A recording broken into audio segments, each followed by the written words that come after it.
মধ্যপ্রাচ্যে অস্থিরতা ও রাশিয়ার উপর নিষেধাজ্ঞার কারণে টালমাটাল বৈশ্বিক জ্বালানির বাজার।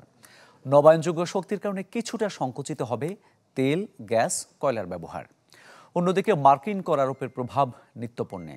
চলতি বছরে খুচরা বিক্রি 2.2% বাড়লেও শুল্কের কারণে উদ্বেগ বাড়বে অনলাইন খুচরা বিক্রেতাদের, এমনই শঙ্কা ইকোনমিস্ট ইন্টেলিজেন্সের। বসুন্ধরা ডায়াপেন্ট এখন আরো উন্নত। এই hot air through top sheet দ্রুত শোষণ করে সোনামণিকে দেয় কোমল অনুভূতি। একে তো অস্থির মধ্যপ্রাচ্য, তার উপর রাশিয়ার উপর নিষেধাজ্ঞা, দুয়ে মিলে টালমাটাল বৈশ্বিক জ্বালানির বাজার। পাশাপাশি মার্কিন কর আরোপের প্রভাব নিত্যপণ্যের বাজারে। খুচরা বিক্রি বাড়ার সাথে সাথে রয়েছে মূল্যস্ফীতির ঝুঁকিও। 2025 ঘিরে এমন সব পূর্বাভাস ইকোনমিস্ট ইন্টেলিজেন্সের। প্রতিবেদনে বলা হয়, চলতি বছরে বিশ্বব্যাপী নিত্যপণ্যের খুচরা বিক্রি বাড়বে 2.2%। বাণিজ্য যুদ্ধ ও অর্থনৈতিক মন্দার সময়ে দক্ষিণ এশিয়ায় 5% বৃদ্ধি নিয়ে এগিয়ে থাকবে ভারত।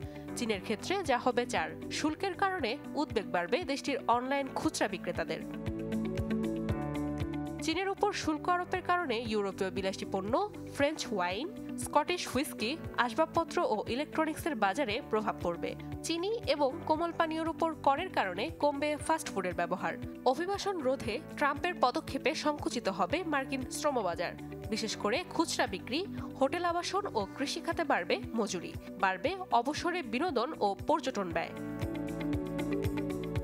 বৈশ্বিক জ্বালানির চাহিদা কমবে 1.6%।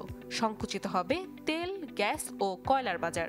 তেলের গড় দাম ব্যারেল প্রতি হবে $77। অন্যদিকে বাড়বে নবায়নযোগ্য শক্তিতে বিনিয়োগ। চলতি বছরে 250 গিগাওয়াটের বেশি সম্মিলিত সৌর ও বায়ুবিদ্যুৎ উৎপাদন করা হবে, যার বেশিরভাগই চীনে। নাদিয়া ইসলাম তুলি, চ্যানেল 24।